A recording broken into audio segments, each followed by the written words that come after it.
My name is Daryl. Thanks for being with us this afternoon. Ghana's debt is nearing 400 billion cedis, a position that increases the tendency of default in repayment of loans. Now, economist Dr. Said Boakye is calling for an immediate halt in payment of per diems to government officials and other expenditure rationalization measures if the country is to avoid the current happenings in Lebanon and Sri Lanka.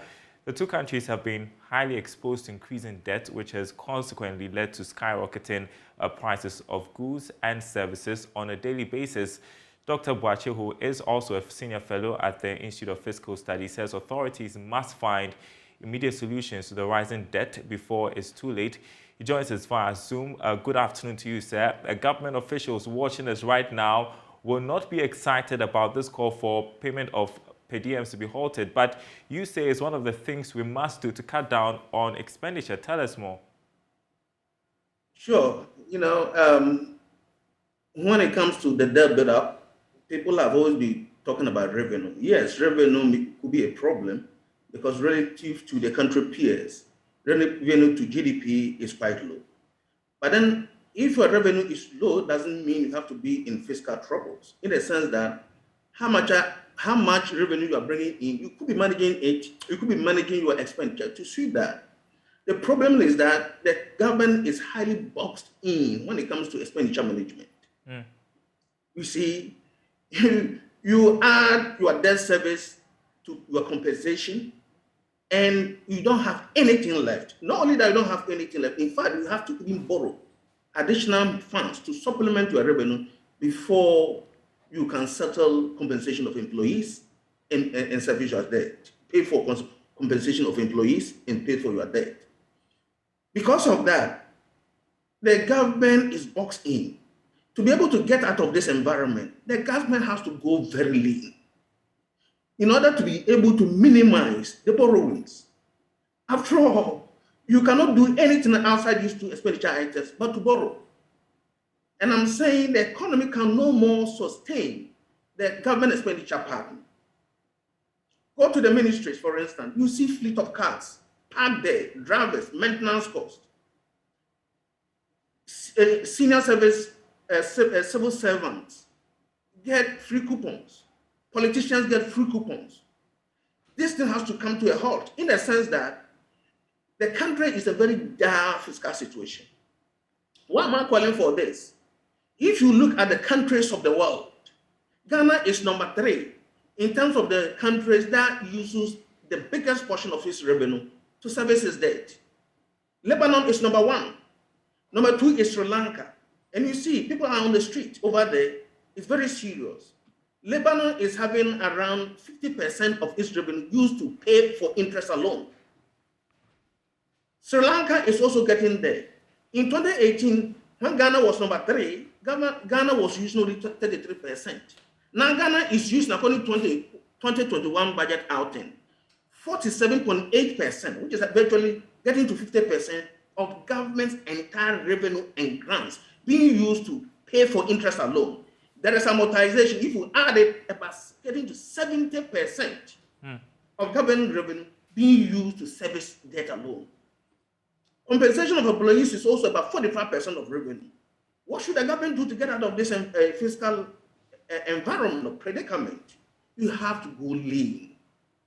The economy can no more sustain public expenditure pattern. But we know that the government announced some cost-cutting measures some time ago in the face of a rising debt. Aren't those far-reaching enough? I call it cosmetics.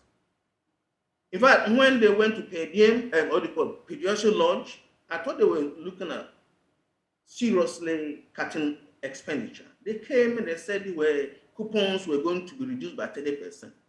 The question is, why do you need those coupons? You have free cars, you have drivers, and the country is also giving you free coupons? Come on, you have to be serious. If you don't get serious and solve the country's fiscal difficulties, what is happening to Lebanon and Sri Lanka can come to Ghana. The case could be on the street very soon. So the government has to be serious. Labor, everybody has to be on board.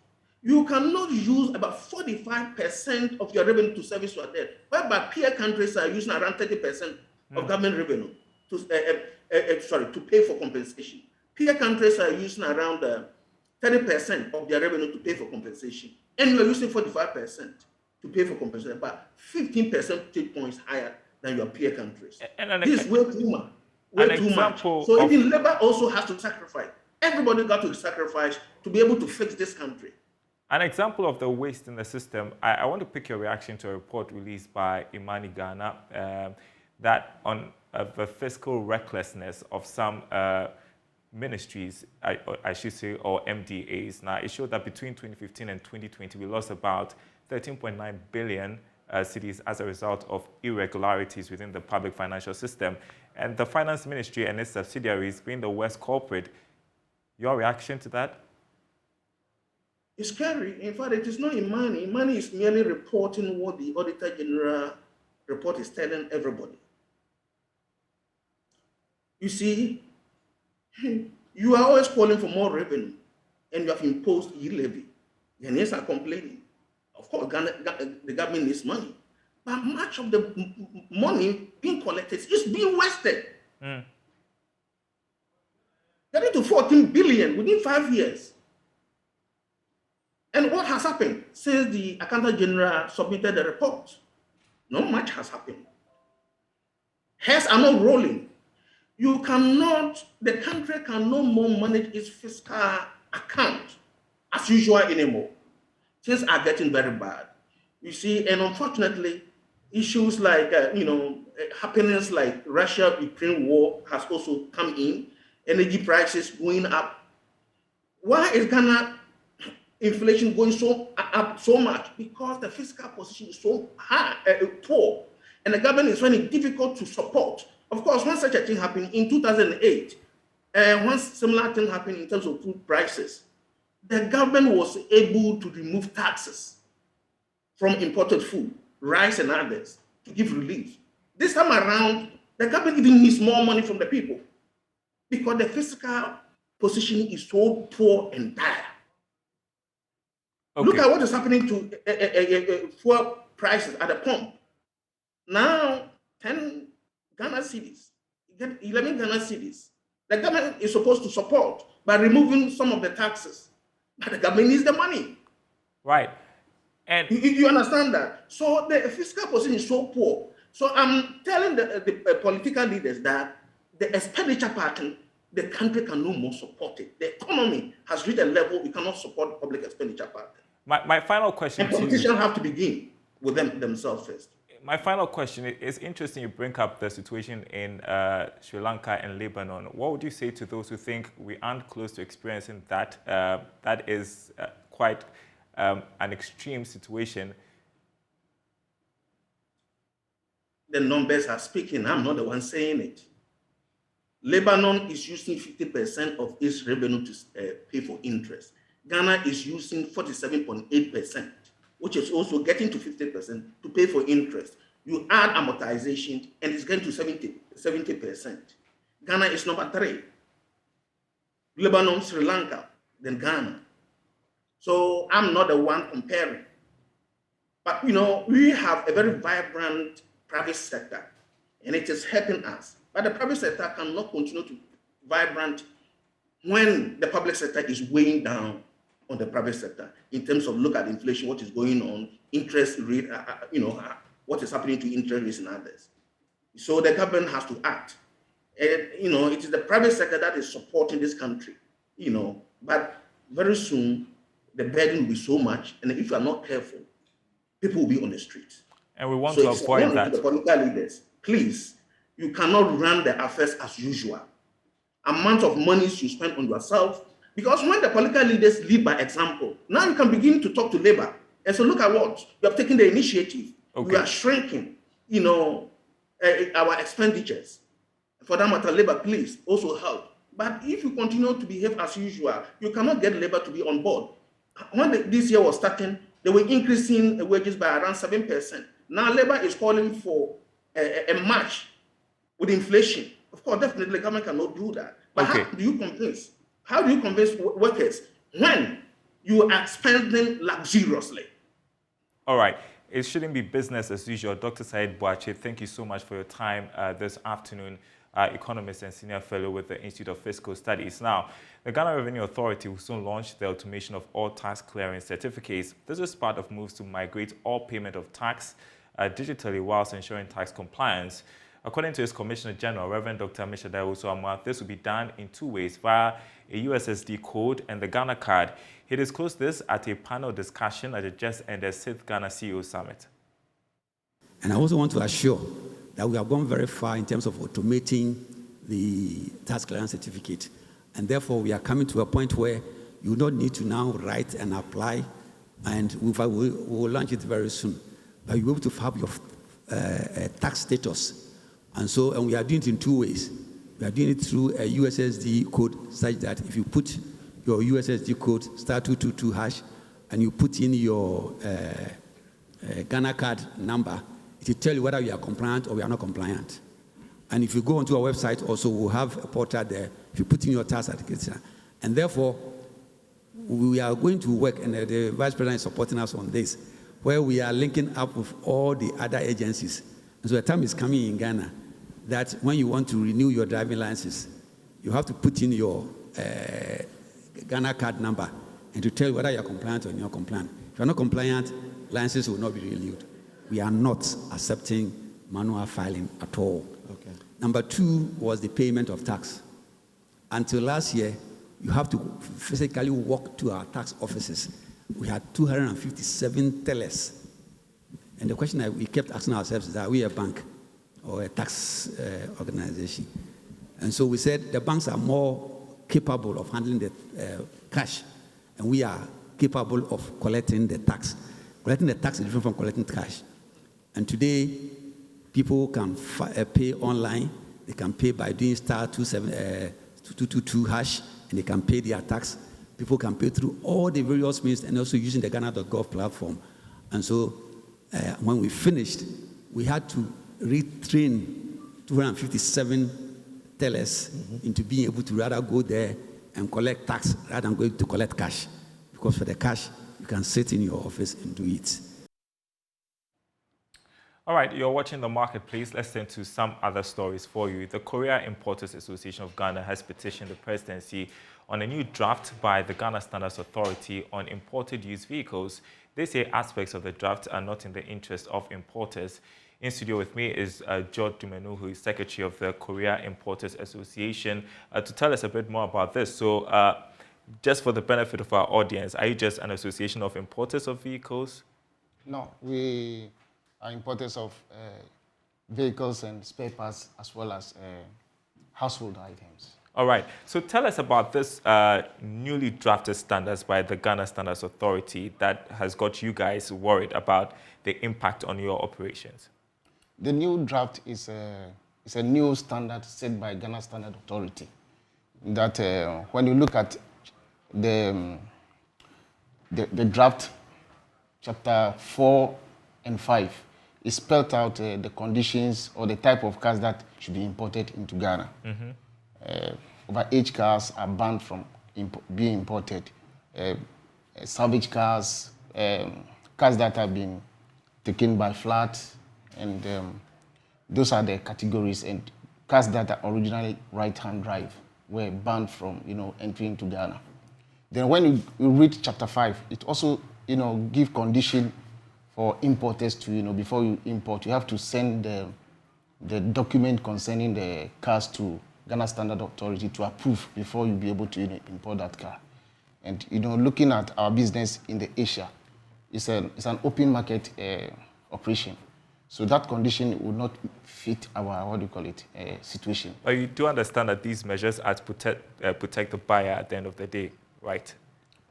Yes. In what way? Well, this new measure is being introduced, for instance, the import of overused cars. We know that the government is trying to implement that so that we don't have substandard vehicles on the market. And your concern has to do with the processes. I'm saying that these things are being put in place to ensure that at the end of the day, the person buying your vehicle is protected, no? Yes, I know. You see, as we are saying, importing of used vehicles is not in Ghana alone. Even in Korea, where they manufacture cars, used cars. Do you agree with that policy? No, I don't agree with that policy, because If that's the case, Korea, where they manufacture a lot of cars, they will not allow importation of used cars in Korea. So importation of used cars, even in US or Europe, where they manufacture cars, used cars are allowed to be imported. So that, what do you call it, policy of, protecting the new companies that are going to manufacture. Yeah, because quite a number of them are starting to establish plants here in the country. It's an assembling. It's encourage local assembling of vehicles here in this country. And so, of course, that's part of the reason for which they are asking that we ban the imports of used vehicles. My next question to you is, this is before Parliament, isn't it? This new draft. And so you are bringing this petition at this time. What essentially do you want to be done? Yes, when the Custom Amendment Act, was, passed, we made a lot of effort to, stop that passage of that law, because there are certain elements in that law that will not help with the businessmen. Similarly, when this reversal of benchmark value, the government want to reverse it, we, sat with the Deputy Minister of Trade to tell her the effect that will be on our trade. But they never listened to us. So we don't want it to be passed into law before we take the measures. As it is a bill, we have, contacted Shippers Authority, GUTA. We, call on them that law, that aspect of the law, which is paragraph 4 and 5, will not be in our interest. So they should remove that pages from that draft. And what have they said in response to that? When we call them at the Shippers Authority, Council Authority, when we call them, they even refuse to come. Okay. And also quickly, you touched on the removal of the benchmark values. You want that policy to be looked at again. Yes. Tell us a bit more about that. So when at the time that the benchmark value was not reversed, you go to Korea Yard, a day we can, clear containers like 40, 50. But as we speak now, only 10 containers can be cleared a day. So revenue-wise, it's not, in the interest of the government. The government is losing a lot of revenue because people are no longer interested in bringing the goods. And the goods that we bring, through tax, the government get revenue. So the benchmark value, I know that at the time that they wanted to introduce it because the e-levy was not in place. So as the e-levy has come into place, we plead that the government, reverse that back so that the government will increase revenue and also encourage importers to import. There was a revision recently from, was it 30% to about? 90%. It was 70%, now back to 90%. It's back to 90%? Yes. On imported vehicles? And these imported vehicles, on each car, and a container is carrying about 6 cars in a container. So you could just imagine the tax that an individual pay on importing a container. Okay, but the major issue now being the draft, and as I indicated, it's before Parliament. So what are you going to do? It's before Parliament. What can you do right now? We are hoping that the presidency sees your petition and acts. Yes, it's apart from the presidency, we've petitioned, apart from the clerk and the marshal of Parliament, every head of every departmental head, we've petitioned them so that if that draft should come on their table, they should put a stop to it. We don't want it to go beyond it. Else, it will, degenerate into a lot of things. And if this draft is put in place and it becomes a law, how are you going to be impacted in 30 seconds? Now, this government is a listening government, so... You don't want to even think about that? Yeah, it's prepared to, put a stop to it. So I know the government will listen to us. Well, let's say I just hope that they listen to you and you have some good news to share. Thank you very much, George Menu, who is Secretary of the Korea Importers Association of Ghana. Let's talk tech. It's Wednesday. Now, many young entrepreneurs are providing solutions with the use of technology in their respective space. We want to take you to the University of Ghana, where some students have developed a non-profit food delivery app to prevent long queues in one of the popular markets over there. James Ishen has this report. I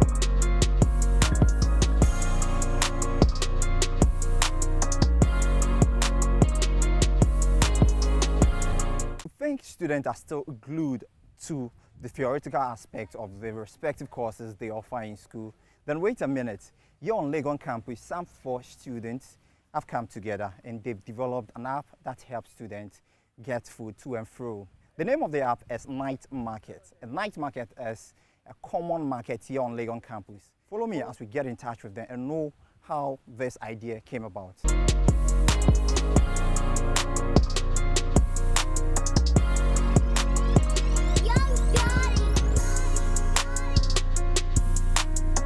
Technological innovation has been a leading agent of social change worldwide since the late 1700s, serving as a conduit into society of development in science and technology. From a computer science background, Patrick and Harry, final year students of the University of Ghana and the Central University College respectively, decided to develop a non-profit food delivery app with their knowledge acquired from their field to support their colleagues on campus. The app is named Night Market, a popular market on the University of Ghana campus. When you say night market in Legon, most students think about food.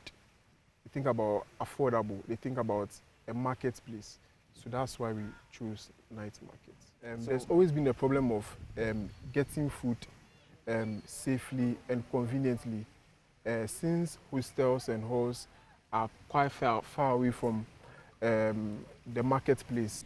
According to Harry, the idea came when they were hungry but could not walk all the way to Night Market for food due to the distance and to join long queues. Why the name Night Market after several places on Legon campus? We actually had the idea somewhere around early December last year, and that is when we actually came together as a team and decided to build this app that solves the problem that's on campus, which is making everything very efficient for the students on campus. So we actually implemented this on the 21st of February. That is when we actually went live and started operating the Night Market app. Why the app being called a Night Market? The main idea came about because we wanted a place to purchase fruits on campus. We're actually in one of the halls and we wanted to get fruits and realized we had to walk all the way to the Night Market to get fruits. And for us, that seemed so far. So the whole idea came about, how do we build a system that makes it easier for us to buy on campus and buy from the Night Market? These students are not perturbed with not making profit regardless their investment, but looking forward to expand to other campuses. But are you guys getting money out of this? Well, we haven't started making money yet. Our main goal, our focus now is to leverage on the technology we have to make it easier and accessible for students to go to buy from their favorite vendors. Probably in the future, we'll consider making money from the platform. But are you guys not bothered not making money out of this for now? No, we are not bothered for now. I've actually taken my phone and I'm trying to open the app. I'm sure if I'm to get into the app, I'll get gobe. Gary and beans. Exactly, you would. Because that seems to be one of my favorites. Of course you would. Right, sure. So we'll see how the app works and we take it over from there. Okay. All right, so first of all, you have to download the app on either the Play Store or the App Store. So you open your Play Store, App Store, and then you go to the you search for Night Market, and then you download the Night Market. And then your payment type, and then you just check out. It's simple and short.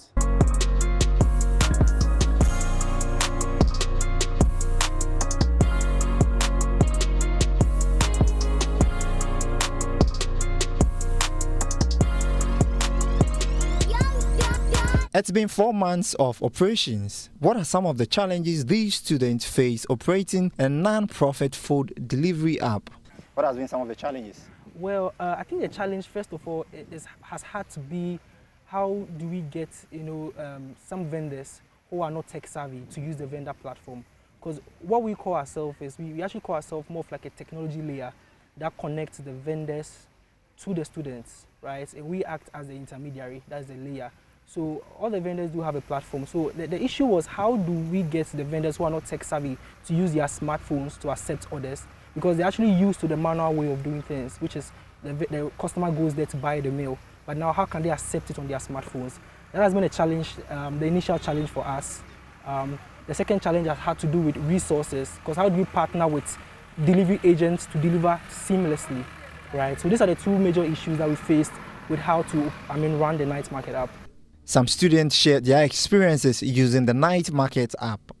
Ahead of the app recently, we've started exams, and so I need more time to study.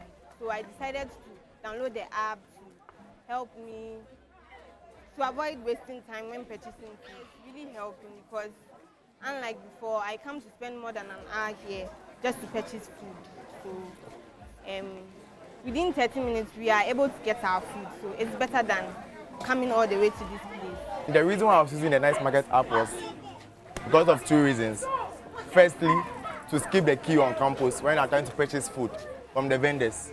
Sometimes you come to campus to come and buy food from the Night Market, and the queue you meet here, Charlie, is not easy at all. Do you get it? Yes. And second, maybe more time in the sun. The sun will be very scorchy. You get it? Yes. For you to leave a place such as Nelson to this place, or even Legon Hall to this place, come and purchase food, it's not easy. Yao, a food vendor who has operated at the Night Market for years, preferred this to long queues. To walk from the hostel to this place is very far. So somebody feel lazy to come and buy the food. So to us, it helps us a lot. You see, the queue, there's sometimes a lot of pressure.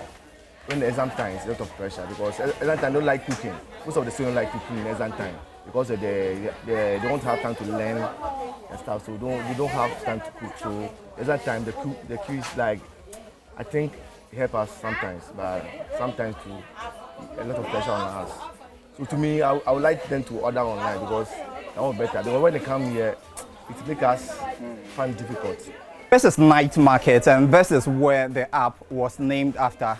Right behind me, you could see the queue. And this is what the app sought to find lasting solutions to. For Joy Business, James Ishen. All right, some innovation.